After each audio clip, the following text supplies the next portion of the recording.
तुम्हाला स्क्रीन दिसते माझी? ओके. आजचा जो टॉपिक आहे ना तो आहे कलेक्शन्स अँड जेनरिक्स. हा ॲज अ टेस्टर किंवा as a developer it's very important. Collections and generics. आता हा काय इम्पॉर्टंट? त्याच्या आधी आपल्याला जेनरिक्स कन्सेप्ट समजणं खूप गरजेचं आहे. इन जनरल जेनरिक्सचा अर्थ काय असतो? तेच आहे इन जनरल, आहे की नाही? जेनरिक्स म्हणजेच इन जनरल. म्हणजे बघा, एक सिम्पल एक्झाम्पल, मी डायरेक्ट कोड करतो आणि the code only I explain why it is required and what is generic actually.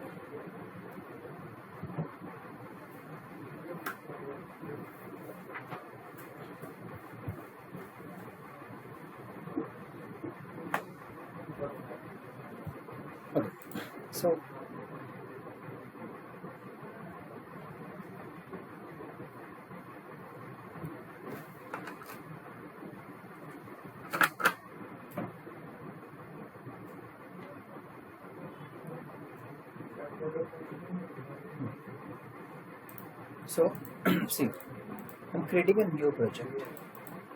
इथून पुढे जसं मी म्हटलं ना आपण मावेल प्रोजेक्ट बनवूया. सो फाईल न्यू मावेल project for practice purpose. So create a simple project, do next. Here I'm giving name called collections and generics.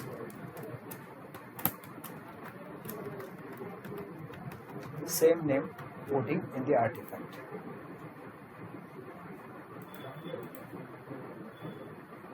आता या प्रोजेक्टमध्ये बिल्ड होतं प्रोजेक्ट.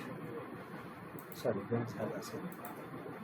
SRC मी जावामध्ये मी क्लास ॲड करतो and package I am using my package or something,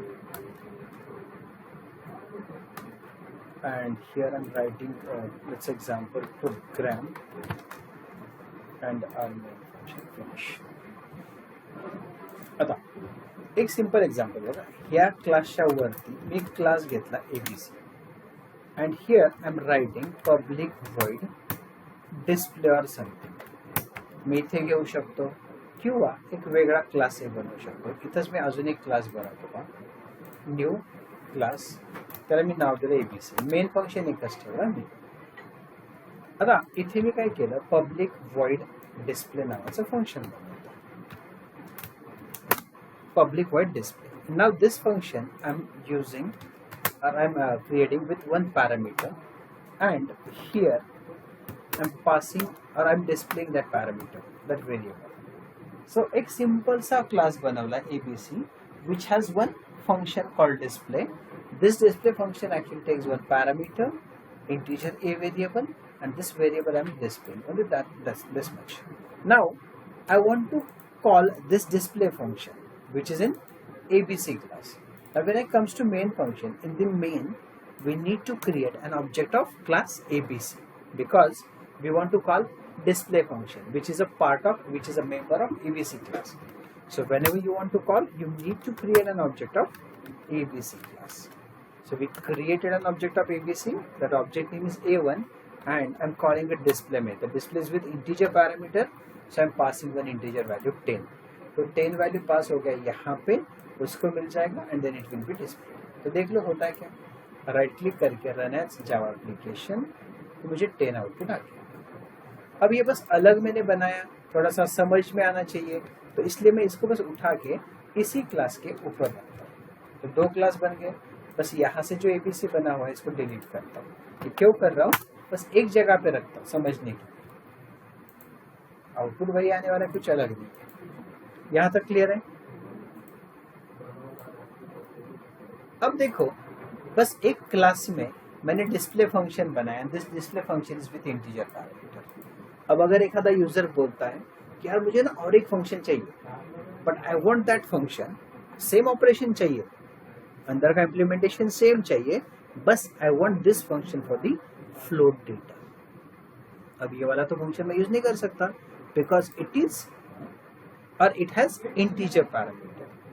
Now what I want is I want one more function with same implementation but I want that implementation for float data.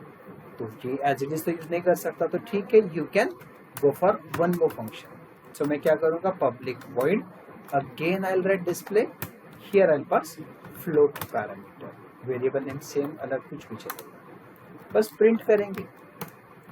चलो बना दिया, और यहाँ से उसको call करेंगे, तो a1 dot display और वैल्यू पास कर दिया फ्लोट वाला, तो ऐसे कॉल हो जाएगा। चलो ये भी कर दिया। अगर कोई यूजर बोलता है यार मुझे सेम फंक्शन बना के दे, तो बस कैरेक्टर डेटा के लिए दे दो, तो आपको क्या करना पड़ेगा, और एक फंक्शन बनाना पड़ेगा। अगर फ्यूचर में बोलता है कैरेक्टर ठीक है मुझे अभी स्ट्रिंग के लिए दे दो, तो उसको क्या करना पड़ेगा, स्ट्रिंग के लिए अलग सा फंक्शन बनाना पड़ेगा। तो ये क्या कर रहा है, डिफरेंट डिफरेंट डेटा टाइप्स के लिए डिफरेंट डिफरेंट फंक्शंस बनाते जा रहा है। तो उसने क्या किया, एक क्लास में 4 अलग फंक्शंस बना दिए।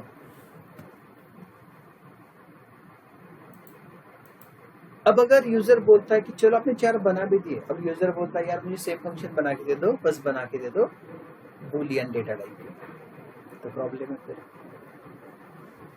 तो हर बार आपको नए फंक्शंस बनाने पड़ेंगे। क्यों? क्योंकि हर फंक्शन अपने स्पेसिफिक डेटा टाइप के लिए बनाए, इसलिए इसको हम जेनेरिक फंक्शनैलिटी नहीं बोलेंगे। तो अगर मुझे जेनेरिक फंक्शनैलिटी बनानी है, तो what I do is, instead of creating these many functions, मैं एक ही फंक्शन बनाऊंगा, but that function is not depend on any of the data type. तो उस टाइम पे मैं क्या करूंगा, डिस्प्ले फंक्शन के जस्ट आगे ऐसा टैग लिखूंगा, इसको हम जेनेरिक सिंबल बोलेंगे, और अंदर कोई भी कैरेक्टर या वर्ड दे दो, और बस वो टी यहाँ पे पास करो। इसमें अलाउ नहीं कर रहा है क्या?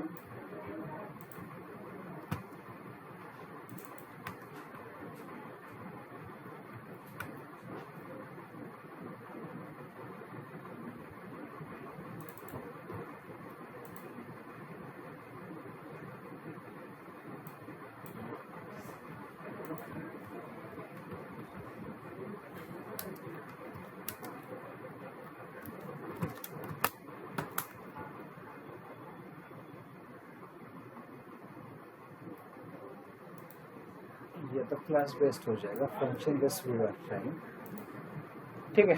फंक्शन बेस्ड ही ट्राई, क्लास बेस्ड ही ट्राई करते हैं। ऑप्शन अपने पास दूसरा है, क्या है देखो। अब ये डिस्प्ले फंक्शन मुझे स्पेसिफिक डेटा टाइप के लिए बनाना है, तो मैं क्या करूँगा, इस क्लास के आगे जाके बस एंगुलर ब्रैकेट में कोई भी ऑब्जेक्ट पास करूंगा या वेरिएबल।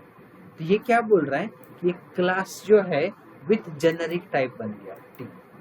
अब वही टाइप मैं यहाँ पे पास करूंगा वेरिएबल के लिए, जहाँ जहाँ इंट लिखते थे वहाँ टी लिखूंगा, जरूरत नहीं कि टी ही लिखो, आप कुछ भी लिख सकते हैं, आपका कुछ खुद का वेरिएबल या कोई भी खादा वर्ड। अब ये क्या बता रहे पता है, ये मैंने डिस्प्ले फंक्शन बनाया, but this display function is not for any specific type of data, it is not for any specific type of data, it is in general. ये किसी भी स्पेसिफिक टाइप के लिए नहीं है, ये इन जनरल है। समझ में? ओके।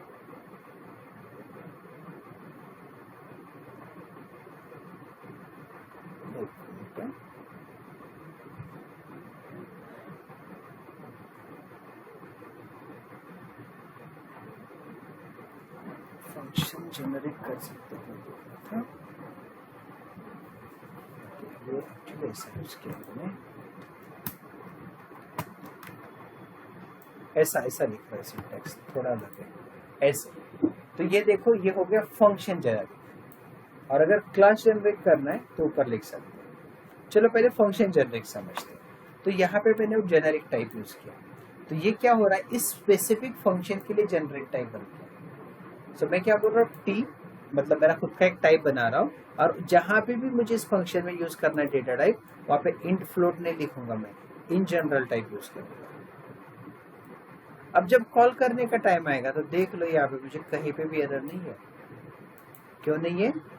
या फिर चलो मैं डायरेक्ट भी कॉल कर रहा हूँ, सारे टाइप ऑफ डेटा कॉल हो रहा है मेरा, इंटीजर भी कॉल हो रहा है, फ्लोट भी हो रहा है, स्ट्रिंग भी हो रहा है, सब कुछ कॉल हो रहा है। तो मुझे हर एक के लिए अलग अलग टाइप बनाने की बिल्कुल जरूरत नहीं है।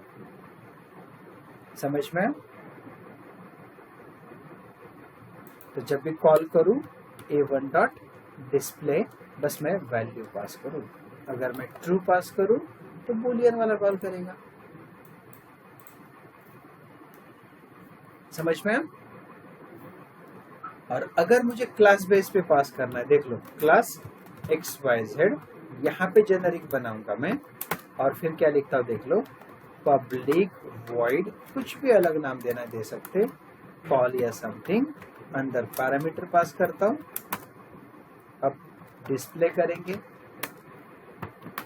अब जब कॉल करने का टाइम आएगा तो देख लो मैं ऑब्जेक्ट कैसे बना सकता हूँ। XYZ अब क्लास के साथ है ना, तो क्लास के साथ आप यहाँ पे डेटा टाइप यूज करो। तो मैं लिखता हूँ data type wrapper type integer, base type use किया जाता है। x1 equal to new XYZ angular bracket parenthesis semicolon. ये इंटीजर आप यहाँ पे भी लिखोगे तो भी चलता है। तो इसका मतलब क्या है कि this object x1 object has created only for an integer type of data. अगर मुझे XYZ में कैरेक्टर बोलूं, x2 equal to new XYZ, यहाँ पे भी वैसे ही कैरेक्टर पास कर सकते हैं आप, नहीं किया तो भी चलता है।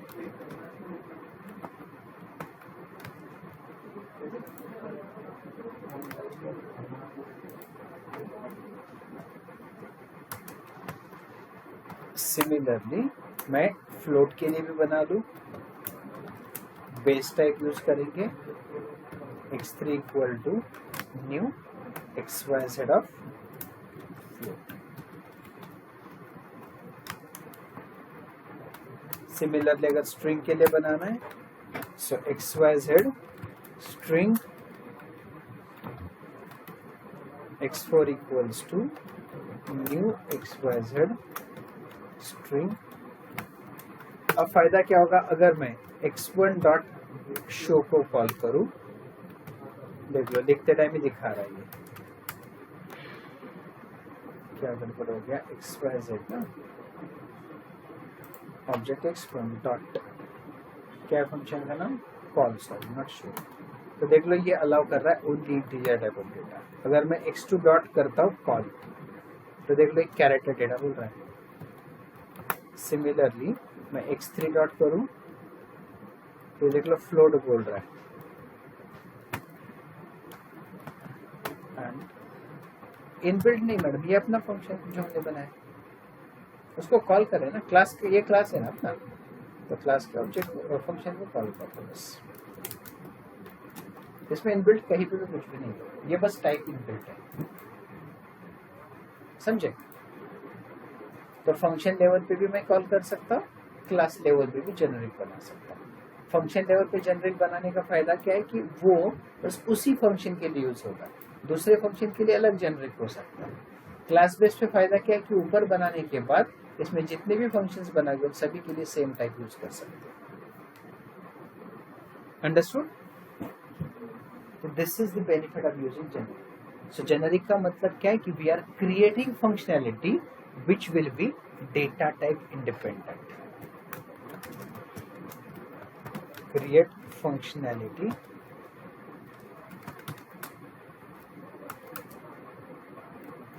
which will be data type independent.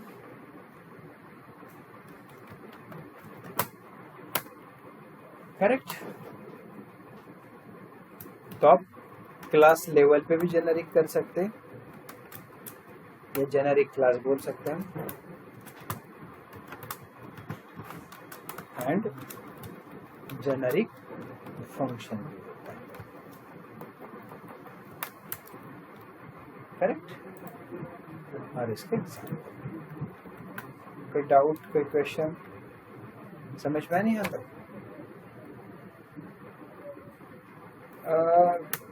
Depends on scenarios again. क्यों? क्योंकि फंक्शन लेवल पे भी करने से भी फायदा हो रहा है, बट आगे जाके कोई बोलता कि अभी यहाँ पे आपने एक टाइप पास किया, कोई बोलेगा यार मुझे 2 टाइप पास करना है, तो उस टाइप पे फिर आपको और एक बनाना पड़ेगा ना फंक्शन। और हर एक के लिए अलग अलग टाइप लेना है, तो ये अलग सिचुएशंस बनानी, तो अलग अलग करना पड़ेगा सेम टाइप का यूज करके। जैसे भी देख लो यहाँ पे मुझे डिस्प्ले करना था, अगर कोई एक आधा बोलता है कि मुझे ना 2 नंबर्स को लेना है फॉर एडिशन या किसी पर्पस के लिए, बट 2 पैरामीटर सेम टाइप के चाहिए, तो ये टी मैं दूसरे फंक्शन में तो यूज नहीं कर सकता ना, बट 2 फंक्शन में सेम डेटा टाइप चाहिए तो मैं और एक फंक्शन बना सकता हूँ, यूज कर सकता हूँ। अगेन वही है, डिपेंड ऑन सिचुएशन, दोनों भी अपने लेवल पे बेस्ट है ऐसा, ठीक है। बट ये जो जेनरिक्स है ना, इसका मेन पर्पस होता है कलेक्शंस के साथ। कलेक्शंस का मतलब होता है बंच ऑफ समथिंग, है ना। अब देख लो, हमने एरे यूज किया था, एरे में हम मल्टीपल वैल्यू स्टोर कर सकते थे कंटेनर के अंदर, है ना। क्या कर सकते हैं, मल्टीपल वैल्यूज एक वेरिएबल के अंदर स्टोर कर सकते हैं। बट क्या होता है कि उस मल्टीपल वैल्यूज को जब हम एक वेरिएबल में स्टोर कर रहे हैं एरे में, तो उस एरे का सबसे बड़ा लिमिटेशन है उसका साइज। एरे का साइज फिक्स होता है, अगर आप जब डिक्लेयर करोगे एरे मैंने 10 साइज का डिक्लेयर किया, तो तुरंत 10 ब्लॉक्स उसको अलोकेट होते हैं, तुरंत क्या होता है 10 ब्लॉक अलोकेट होते हैं। अब 10 ब्लॉक अलोकेट होने के बाद अगर उस एरे में आप 2 ही वैल्यू स्टोर करोगे, तो remaining 8 will be a wastage. या फिर स्टोरेज 10 का है, उसने 10 ब्लॉक अलोकेट किए and you want to store 11 values, वो अलाउड ही नहीं करेगा, 10 तक स्टोर करेगा, 11th वैल्यू अलाउड ही नहीं करेगा। तो ये सबसे बड़ा लिमिटेशन है एरे का कि उसका साइज फिक्स होगा। बट कभी आप डेटा ले रहे कहीं से, तो आपको पता नहीं कितना साइज का डेटा चाहिए, कम भी होगा ज्यादा भी होगा, चलो अभी साइज फिक्स है, कल जाके कम भी होने वाला है उसमें से, या कुछ बढ़ने वाला भी है, तो उस टाइम पे प्रॉब्लम क्रिएट करेगा। तो उस टाइम पे यूज किया जाता है कलेक्शंस। तो अपने पास कौन से कलेक्शंस है देख लो। इस कलेक्शन को मेनली डायनामिकली डेटा स्टोर कर सकते हैं इसमें, देख लो तो क्या है, it is used to store multiple values dynamically. Its size will be dynamically changed.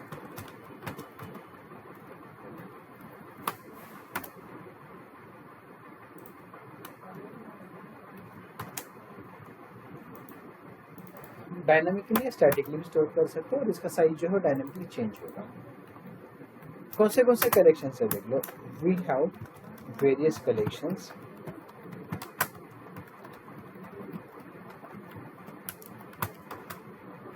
which comes from java.util package. तो कौन से कलेक्शन है देखो। पहला कलेक्शन है लिस्ट, ये एक इंटरफेस है। दूसरा कलेक्शन है सेट, तीसरा कलेक्शन है मैप।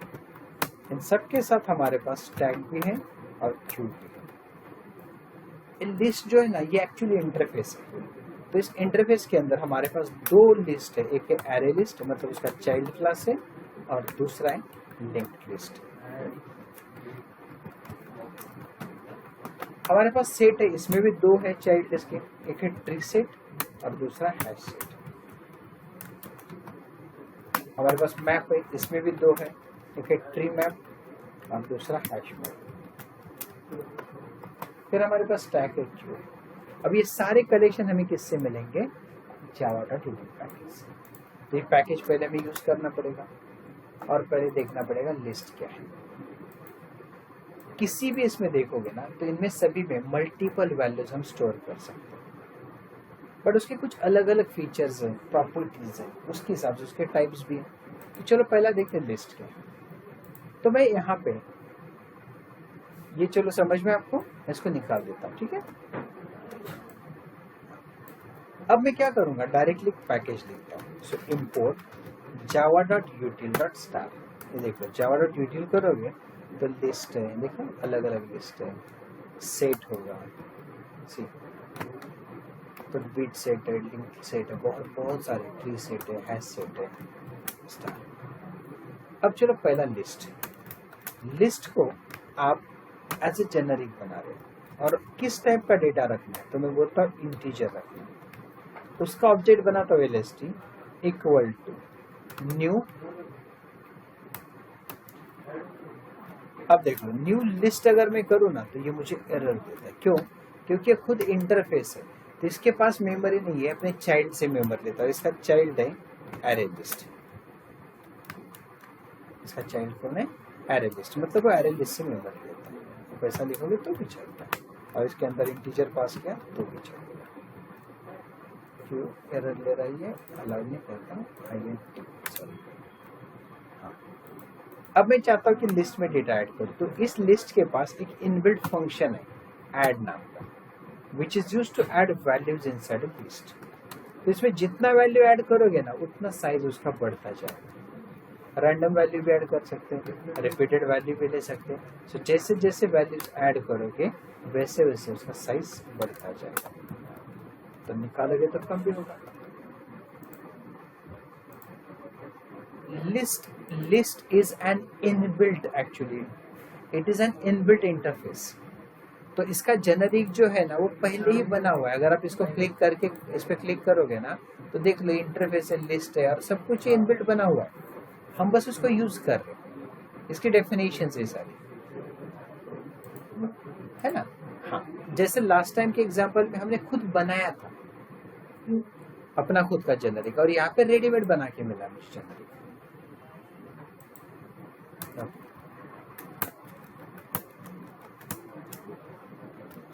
ये मैंने डेटा ऐड किया। अगर मुझे प्रिंट करना है, देख लो system.out.println में डायरेक्ट लिस्ट बोलूंगा, और इसके ऊपर पहले लिस्ट का इनिशियल साइज कितना है देखूंगा। देख लो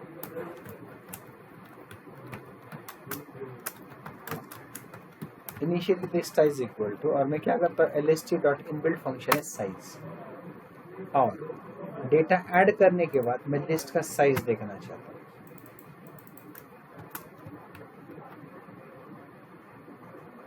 अब देख लो इनिशियल साइज कितना था 0, और अब लिस्ट का साइज कितना है 7, क्योंकि आपने 7 वैल्यूज इसमें ऐड कर दिया। दिख रहा है? अगर आपको लग रहा है और वैल्यूज ऐड करने साइज बढ़ता जाएगा, कोई प्रॉब्लम नहीं। देख लो कुछ वैल्यूज में ऐड कर दो, कुछ लिखता हूँ 60, 30, और इसको वापस प्रिंट करो। इसके बाद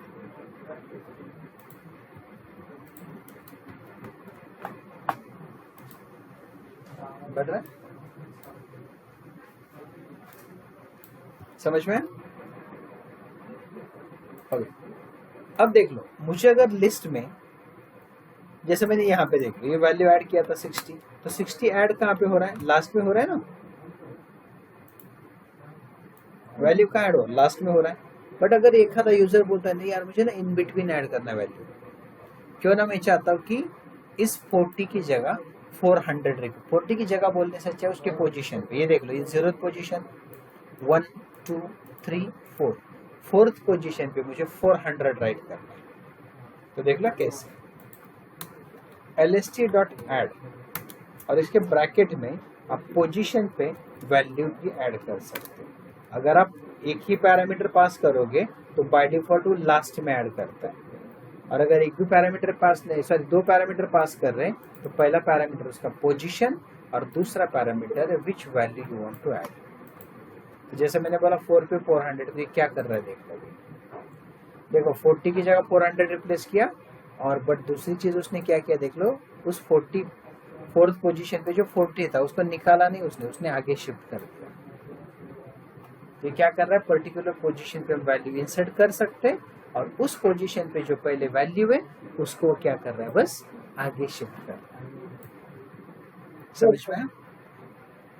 बट अगर एक आधा यूजर बोलता है नहीं यार मुझे ना उसकी जगह पे रिप्लेस ही करना है वैल्यू, जैसे देख लो 0 1 2 3, थर्ड पोजीशन पे 20 है ना, मैं चाहता हूँ 200 रखे, तो मैं क्या करता हूँ देख लो lst.set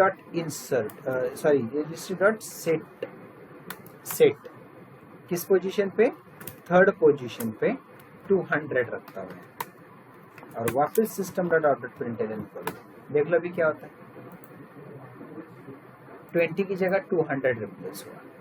तो सेट एंड ऐड में डिफरेंस देख लो, ऐड में आप चाहिए तो लास्ट में वैल्यू ऐड कर सकते हैं या फिर इन बिटवीन भी कर सकते हैं, बट उस पोजीशन की वैल्यू को आगे शिफ्ट किया जाता है.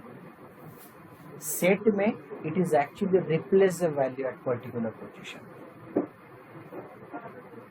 Understood? This is the difference between both. तो इस पे और भी कुछ ऑपरेशन हम कर सकते हैं. क्या देखो, अगर मुझे प्रिंट करना है वैल्यूज को एलएसटी डॉट, तो देख लो मेरे पास इंडेक्स ऑफ फंक्शन है. इंडेक्स ऑफ मतलब it will tell me the position of a particular value. जैसे मैं 40 लिखूं तो 40 में किस पोजीशन पे, वो पोजीशन पता चलेगा. 5 वाई 5 0 1 2 3 4 5. 0 से इंडेक्सिंग स्टार्ट होता है. वैसे ही मैं बाकी भी कुछ कर सकता हूँ.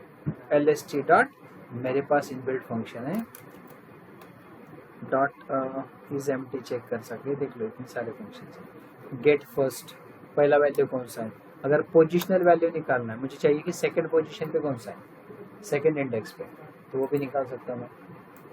देख लो 20 है क्योंकि ये 0 1 2. तो ऐसे अलग अलग फंक्शंस हम यूज कर सकते हैं. साइज निकाल सकते हैं इसका, सेट कर सकते हैं. तो ऐसे अलग अलग फंक्शंस.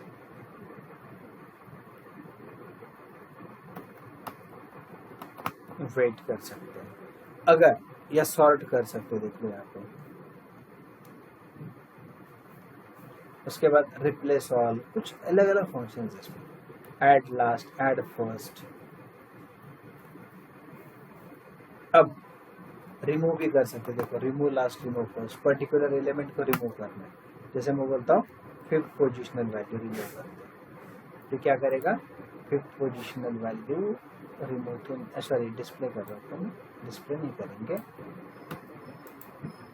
बस रिमूव करके डिस्प्ले करेंगे. ये रिमूव कर दिया और यहाँ पे एलएसटी को वापस प्रिंट करेंगे. देख लो फिफ्थ पोजीशन पे कौन था, 0 1 2 3 4 5. 40 था तो 40 चला गया. समझ में? और सभी वैल्यूज को एक लाइन में नहीं, मुझे हर वैल्यू को नई नई लाइन पे प्रिंट करना है, तो आप फॉर लूप चला सकते हैं. तो लिखेंगे कैसे, देख लो. For D in LST, sorry D colon LST, और इसको ब्रैकेट रखेंगे. So it is a for each loop. D किस टाइप का data, integer. So int D in LST, तो प्रिंट करेंगे. तो 1 by 1 डेटा डी में आ गया, तो डी को प्रिंट करते हैं. तो देख लो each value will be printed on D. समझ में? ये अरे लिस्ट होता है. अब ये अरे लिस्ट पे इतने सारे प्रोग्राम्स हम कर सकते हैं. तो अरे लिस्ट के साथ साथ हमारे पास दूसरा भी लिस्ट है, दैट इज सॉर्टेड लिस्ट. तो ज्यादा कुछ चेंज है नहीं उसमें. देख लो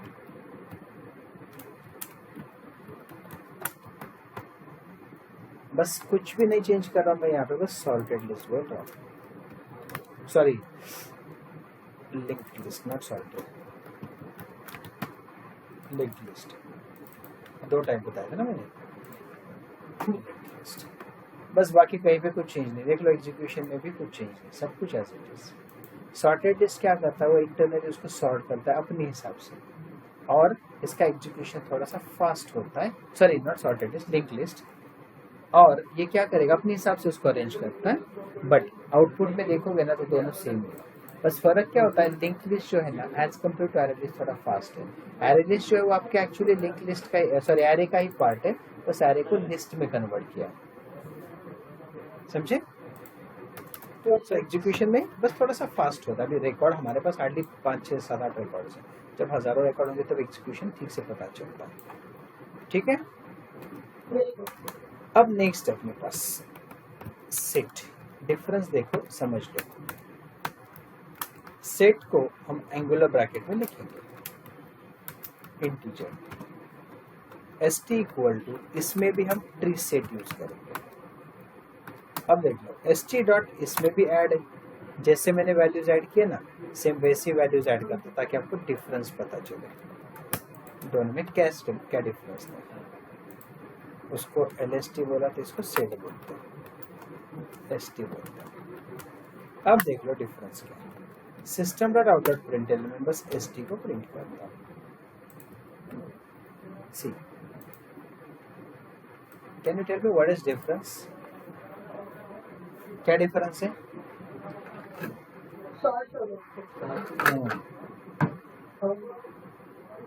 और एक इम्पोर्टेंट डिफरेंस, हाँ वही तो सॉर्ट हो गया ना। और एक डिफरेंस है, नोटिस करो ठीक से, क्या डिफरेंस है?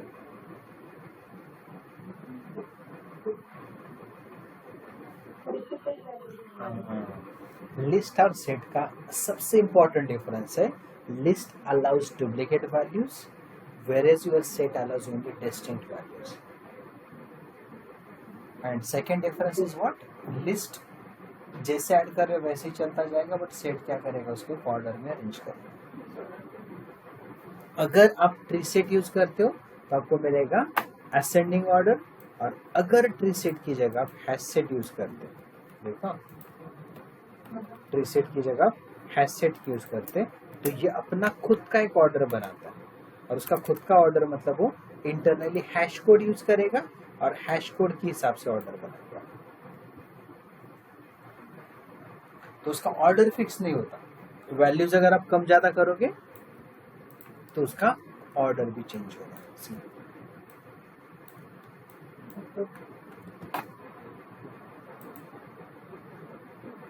समझे? तो दिस इज व्हाट, बस मेन डिफरेंस इतना याद रखो कि हैश सेट और ट्री सेट में या लिस्ट और सेट में mainly list allows duplicate record whereas your set allows only distinct। Correct? अब ये हो गया ट्री सेट हैश सेट। अब नेक्स्ट है अपने पास मैप। देखो लिस्ट में आप जैसे जैसे वैल्यू ऐड कर रहे हो ऐड करते गया, जैसे जैसे ऐड करो वैसे वैसे इंडेक्स बढ़ता गया। सेट क्या कर रहा है, आप ऐड कैसे भी करो वो डिस्प्ले करते टाइम या अरेंज करते टाइम अपनी ऑर्डर बना देगा, असेंडिंग ऑर्डर या जो भी हैश सेट की हैश कोड की ऑर्डर, और रिपीटेड वैल्यू अलाउ नहीं करेगा। मैप जो है ना, मैप में आप पहले ही डिसाइड कर सकते हैं किस पोजीशन पे कौन सा वैल्यू ऐड करेंगे, इसलिए आपका जो मैप होता है वो की वैल्यूड पेयर होता है। की वैल्यूड पेयर का मतलब आप डिसाइड कर सकते हैं किस पोजीशन पे कौन सा वैल्यू है। तो देख लो की मैं लिखता हूँ इंटीजर टाइप की, 2 पैरामीटर आएंगे इसमें, और वैल्यू लिखता हूँ मैं स्ट्रिंग टाइप का। ऑब्जेक्ट नेम लिखता हूँ MP equal to new tree map. अब मैं क्या करूँ, एमपी डॉट एड नहीं बोलूंगा, इसमें इनबिल्ट फंक्शन है पुट। तो पहला इंटीजर की है किस पोजीशन पे, मैं डायरेक्ट बोलता हूँ 4th पोजीशन पे कौन सा वैल्यू रखूँ, चलो मैं रखता हूँ नाशिक। स्ट्रिंग चाहिए ना मुझे इसलिए। ठीक से देखो, लिस्ट में या सेट में जब हम पहला वैल्यू ऐड करते तो वो पहले ही पोजीशन पे जाएगा। आप डायरेक्ट नहीं बोल सकते 4th पोजीशन पे ऐड करो, 2nd पे ऐड करो, बट आप मैप से क्या कर सकते हैं, पहले डिसाइड कर सकते हैं किस पोजीशन पे कौन सा वैल्यू चाहिए। अगर एक आधा बोलता है 1 पोजीशन है, एक आधा बोलता है let's say 5th position, 3rd position, 2nd position, मुझे 1 पोजीशन पे पुणे चाहिए, 5th पोजीशन पे मैं दिल्ली रखूँ, 3rd पोजीशन पे मैं लेट्स से नागपुर रखूँ, 2nd पोजीशन पे मुंबई रखता हूँ। तो मैंने क्या किया, किस पोजीशन पे कौन सा वैल्यू चाहिए डिसाइड किया। अब पहला जो लिखा था मैंने इंटीजर, इसलिए इंटीजर वैल्यू लिखना पड़ा, और सेकंड जेनरिक टाइप था मेरा स्ट्रिंग जेनरिक में, तो स्ट्रिंग टाइप का डेटा रखा। अब इसको डिस्प्ले करना, अगर दोनों भी डिस्प्ले करना है, की भी और वैल्यू भी, तो आपको यहाँ पे एक ऑब्जेक्ट यूज करना पड़ता है एंट्री सेट। कौन सा, एंट्री। तो एंट्री का ऑब्जेक्ट बनाते हैं ई कोलन एमपी डॉट की सेट। क्या बोला आपने, की सेट। एंट्री सेट आया इसमें, आई थिंक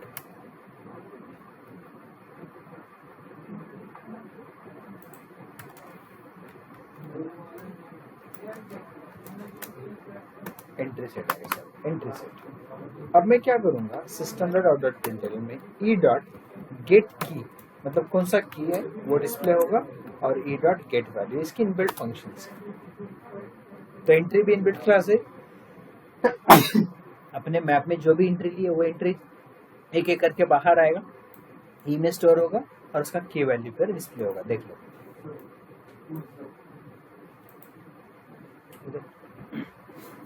तो मैंने क्या किया, इसमें की वैल्यू पर डिस्प्ले किया। तो देख लो ऐड करते टाइम कैसी भी ऐड है, बट डिस्प्ले करते टाइम वो प्रॉपर की वैल्यू पर दिखाएगा और वो भी प्रॉपर ऑर्डर में।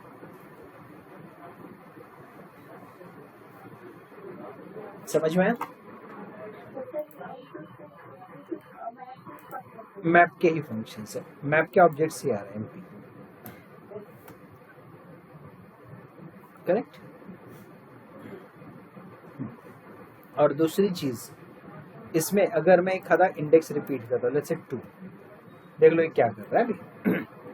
2 पे पहले क्या था, नागपुर फिर मुंबई, तो उसने क्या किया, मुंबई रखा, मतलब क्या हुआ, ओवरराइट हुआ, समझे क्या। और जिसमें गैप है तो गैप भी ले लेगा, कोई प्रॉब्लम।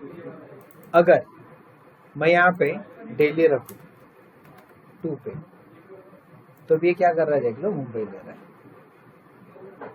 अगर मैं यहाँ पे बोल दूँ 4th पोजीशन, कौन सा पोजीशन बाकी, 1 2 3, 3rd पोजीशन पे दिल्ली रखा मैंने, तो दिल्ली मेरा 2 बार आ गया, तो वैल्यू रिपीट हो सकती है, समझे।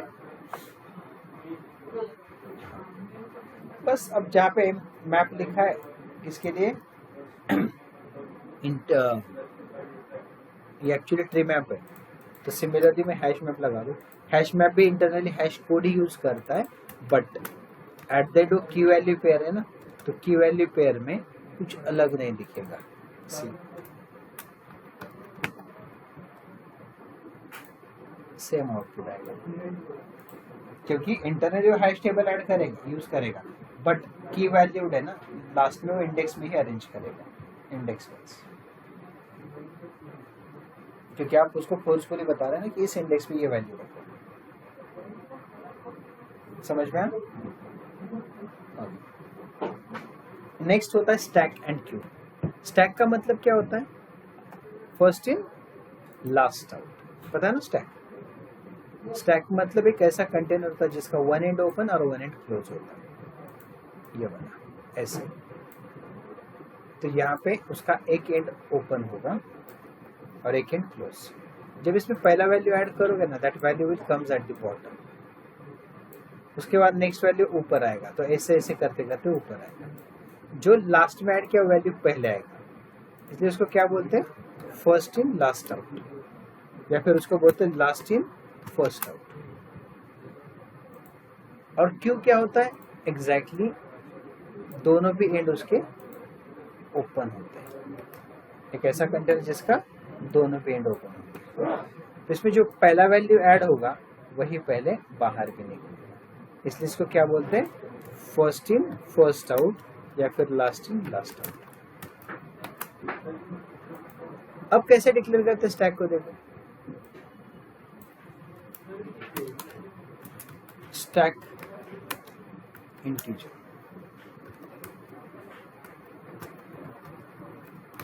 st equal to new stack of integer. अब st डॉट पुश करेंगे, इनबिल्ट फंक्शन है पुश। अब जैसे वैल्यू ऐड करोगे करो, ये पहले वैल्यू ऐड किया, ऐसे वैल्यूज ऐड हो रहे, देन सपोज 50 40 10 30, तो लास्ट में कौन सा वैल्यू ऐड हो गया मेरा 30। अब अगर मैं इसका साइज देखूं,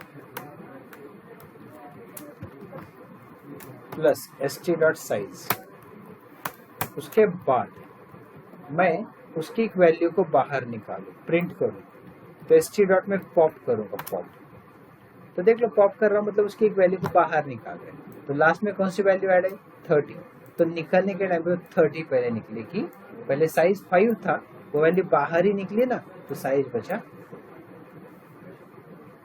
समझ में? तो ऐसी वैल्यू चेक करके उसके बाहर जितने बार पॉप करो, और सारा स्टैक ही खत्म करना है, तो जितने इटरेशन है उतनी बार उसको चला सकते हो। कैसे देख लो, तो मैं क्या करूंगा, उसका जो भी साइज है ना वो एक वेरिएबल में स्टोर करूंगा, और उसके लिए मैं लूप चला लूँ, int i equal to 0, i less than n and i plus plus, या फिर i इक्वल टू 1 भी बोल सकते, i less than equal to n, मतलब जितनी साइज है उतनी बार लूप चलाएंगे और उतनी बार वैल्यू को पॉप करेंगे। तो जब मैं इसको रन करूं तो देख लो, पहले साइज 5 था, फिर मैंने पॉप किया तो देखो उल्टे ऑर्डर में वैल्यूज बाहर निकल रहे, लास्ट में स्टैक का साइज बचा ही कितना, 0। समझे? तो ये होता है स्टैक। उसी तरह आप क्यू भी ट्राई कर सकते हैं, आप कर सकते हैं ट्राई करो, नहीं हुआ तो मैं बताऊंगा। क्यू को जस्ट ट्राई, है ना। चलेगा, सो आज के लिए यहाँ पे खत्म करते हैं, कल करेंगे। हाँ।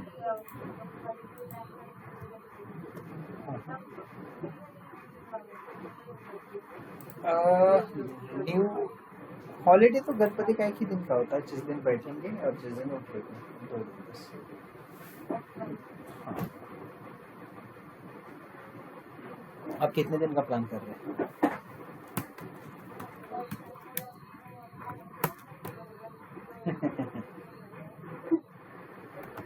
लस्सी देखते हैं, अभी तो है टाइम थोड़ा, है ना, उस टाइम पे देखेंगे। तब तक एटलीस्ट हम अभी कैसा करेंगे, कल से हम सेलेनियम स्टार्ट करेंगे, ठीक है। हाँ, कल से। क्यों बताता हूँ, अभी जावा का जितना हमें चाहिए उतना हो चुका है, 1-2 पॉइंट्स है उसको हम वीकेंड पे कवर करेंगे, दिस वीकेंड, या देखते कब कवर करेंगे। अब हम सेलेनियम क्यों स्टार्ट करेंगे, क्योंकि अभी हम जावा के फ्लो में ना, हमें पता है प्रोग्राम कैसे लिखना है, तो हम बेसिक सेलेनियम करेंगे गणपति के पहले जितना हो सके, और उसके बाद जब आप गणपति से वापस आएंगे ना, तो फिर हम एडवांस पॉइंट्स को कवर कर सकते हैं, चलेगा। हाँ, अभी क्या है कि बस एक ही का टॉपिक बचा है, वो है आपका पॉलीमॉर्फिज्म वगैरह एंड थ्रेडिंग थोड़ा सा, बट उसको इतना ज़रूरत नहीं लगती तुरंत, तो भी मैं बताऊंगा, बट एक्स्ट्रा टाइम में बताऊंगा। अभी बाकी लोग भी सेलेनियम के लिए थोड़ा वेट कर रहे हैं, तो will start with the selenium, चलेगा। चलो, see you tomorrow. Yeah, thank you.